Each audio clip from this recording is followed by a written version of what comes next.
Olá, neste vídeo iremos falar sobre doença de Chagas. Vamos fazer um panorama geral aqui acerca da doença de Chagas.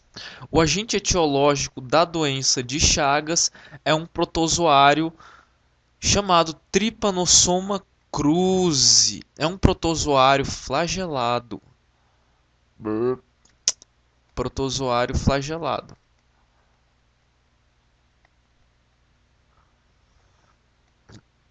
O reservatório da doença, a gente tem aí o homem, a gente tem alguns mamíferos, roedores, por exemplo, a gente tem a capivara, gambá, tatu, preguiça, tem outros também, mas esses são os principais. O vetor da doença de Chagas é o famoso barbeiro, que são insetos hemípteros hematófagos, dentre os quais a principal espécie transmissora é o Triatoma infestans, mas você pode ter outras espécies transmitindo a doença de Chagas, como por exemplo Panstrongylos megistus, o Rhodnius prolixus.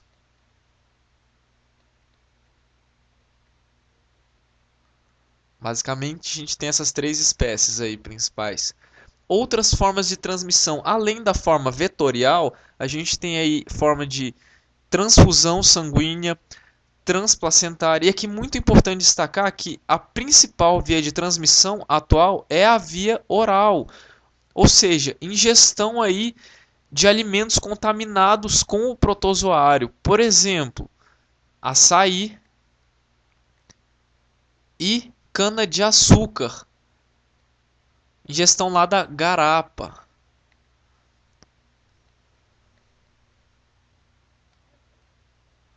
Vamos falar um pouquinho aqui sobre o ciclo da doença de Chagas. Você tem aqui esquematizado o meu barbeirinho, que mais parece um alien. Ele está ali na pele, de preferência na pele do rosto, que geralmente é o local que fica mais exposto da pessoa. Ele vai lá e dá aquela picadinha ali de boa, suga as formas que estão ali presentes no sangue. Não, opa, gente, vamos colocar de branco aqui para esquematizar.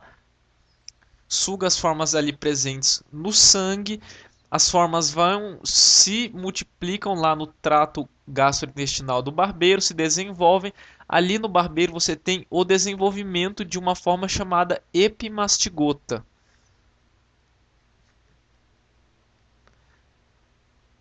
No final ali do trato gastrointestinal dele, você tem a diferenciação ali para a forma infectante pro ser humano, muito importante. Qual que é ela? É o tripomastigota metacíclico.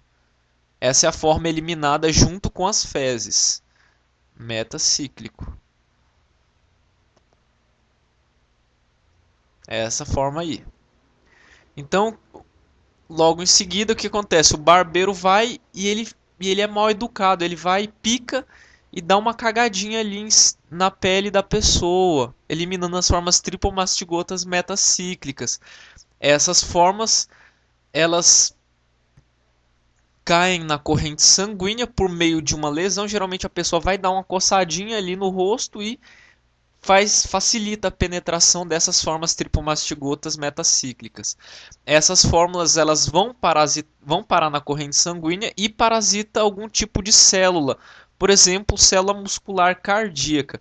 Ali elas se desenvolvem dentro das células e se diferenciam para a chamada forma amastigota ou amastigota, que é a forma intracelular no hospedeiro vertebrado. Eles se desenvolvem e ali são liberados como forma de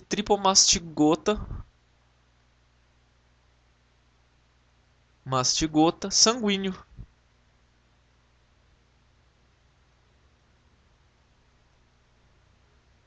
Esse tripomastigota sanguíneo é a forma infectante pro barbeiro, fechando aí o ciclo. Tá, aí você se pergunta qual que é o mecanismo de patogênese da doença de Chagas. Você sabe aí que tem aquela característica cardiomegalia que é romantizada, inchaço do coração, coração triplica de tamanho, não sei o quê, mas e a patogênese? Bom, a patogênese é desconhecida, mas temos algumas teorias, algumas a respeito da patogênese. A primeira é que ocorre lesão direta pelo Trypanosoma cruzi nas células, e a segunda diz respeito que a carga parasitária é baixa e a lesão ocorre devido a anticorpos com reatividade cruzada, lesando aí a célula. Então, resumindo, devido à presença ali do parasita, ou seja, devido à lise, por exemplo, que o parasita causa nas células após ele ser eliminado, e a segunda devido à reação imunológica, ou seja, anticorpos com reatividade cruzada, anticorpos que reagem com nossas próprias células.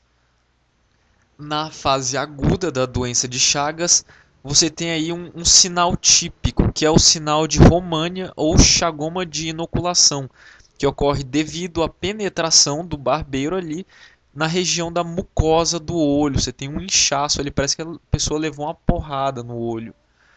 Na fase aguda tem elevada parasitemia, tem muitos parasitas circulantes no sangue, mas como a fase aguda também pode ser frequentemente assintomática, sem sintoma nenhum passar despercebido ali. A fase aguda pode ser caracterizada também por febre, cefaleia, hepatosplenomegalia, taquicardia, entre outros. Existem basicamente três formas crônicas clínicas de desenvolvimento da doença de Chagas.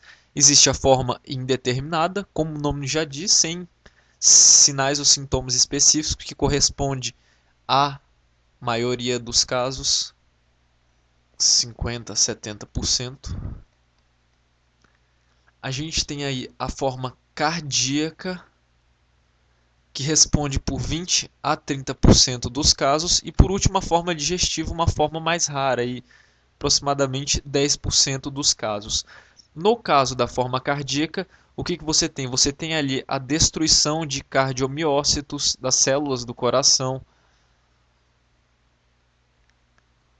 destruição do sistema de condução, do feixe de His ali,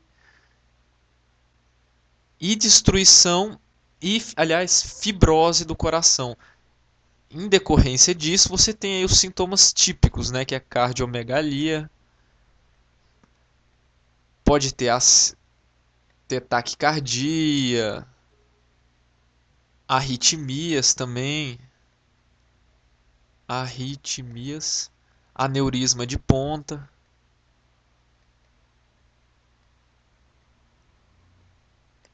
E tudo que você puder imaginar de consequência que seja decorrente da destruição dessas células aí.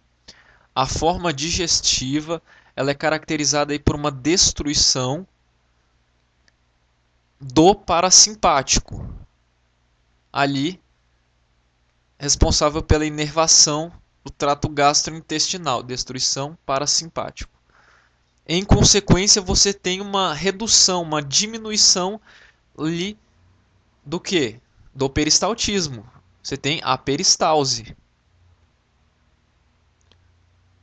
E o que acontece? Vai começar a acumular ali alimento, vai começar a acumular fezes na região intestinal, e aí você tem como consequência megacólon,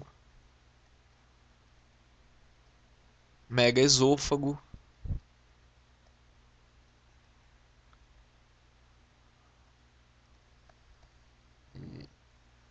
Para o tratamento, a gente tem aí principalmente o tratamento na fase aguda, que é eficaz. O uso de um medicamento chamado benzonidazol, que possui o nome comercial aí de Roxagan. Na fase crônica, a gente tem aí uma controvérsia, ou seja, não é certo que o uso desses medicamentos é eficaz. Mas a gente tem aí como exemplo alopurinol, uso do Roxagan, inibidores da síntese de esterol e antifúngicos. Para o diagnóstico aí a gente divide em diagnóstico laboratorial na fase aguda e diagnóstico na fase crônica. Na fase aguda a gente tem duas formas de diagnóstico: pesquisa dos parasitas no sangue, lembra lá que ele tem uma alta parasitemia na fase aguda, pesquisa daquelas formas lá, os tripomastigotas sanguíneos. E a outra seria sorologia para IgM. Já no caso da fase crônica, a gente tem principalmente o xenodiagnóstico, que você utiliza lá o barbeiro para picar a pessoa e verificar se ele se contamina depois e desenvolve as formas do tripanossoma. A outra seria hemocultura. E, por último, sorologia para IgG.